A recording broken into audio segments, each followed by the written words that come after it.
Speaking of new projects, you ready to get in Kevin Gates' new album? In the new song he just dropped. Yeah, Super Gremlin remix. It was what was it called exactly? It was like, I don't know, even though it's like Super something, Super General. Super General. Super General. I mean, obviously he spoke on a lot of stuff in that song. It was a crazy song. You know, nobody really expected it. He had a lot of name drops in that song. Obviously, the biggest taking point from that song was that his wife cheated on him and turned his kids against him. That shit was crazy. Not many people have heard that though. That she turned his kids against him. You Yeah, want to speak on that a little more? He said it in the lyrics. Probably he was talking about like in the media, like she was portraying him to be the bad guy, and in the interviews, like he was taking the blame because like that's what he had to do at the time. And he said that was affecting his mental health, and then that's why he said he was drinking heavily and doing whatever he was doing. And then he got sober. He changed his mindset, and they didn't like that.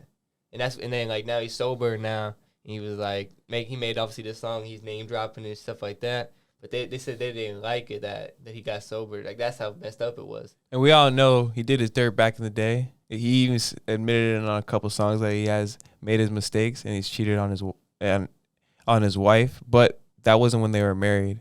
That was before they got married. And then apparently, she did it with the personal trainer. Yeah, that was the worst. She slept on him with personal trainer after, like recently. And so it's just messed up to do it with the personal trainer though.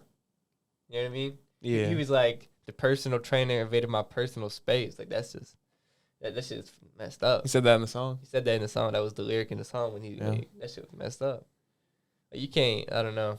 That's just crazy. Like, do you feel like she shouldn't have did what she did, right? Hell no.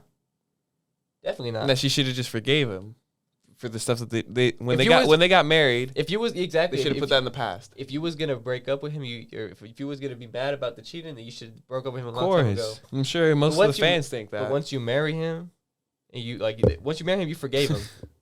Once you marry him, you basically forgave him for doing that. Of course. You were like, all right, I'm forgiving you, and we're gonna get married. At that point, you can't go back on it now and go cheat with the personal trainer. That shit's messed up. Of course, it's horrible. That shit ain't right. Kevin Gates ain't deserve it. Hell nah. And that shit was messing with his mental health and all that. Like, it's crazy how you try to benefit. I mean, you try to improve your lifestyle, and then like if people around you, just they weren't supporting him. They didn't want him to get sober because they didn't want him to be thinking right and speaking out on how messed up the situation was. I just find it crazy how like he was speaking on it. Just he was doing whatever he could to improve his life, whether it was lose weight or like exactly or like whatever get sober. But then he did all that he accomplished it too. Just for his wife to cheat on him. That's what I'm saying. Like if you look at it, like Kevin Gates, like he lost all the weight. Like he said that his kids was telling him he was fat. He lost all the weight. He got sober, and then this is what he gets for it. That's messed up. Like I don't know. Like I understand why Kevin Gates was going through it, because if I did all that and then this still happened, like, come on, man, you'd be going through it too.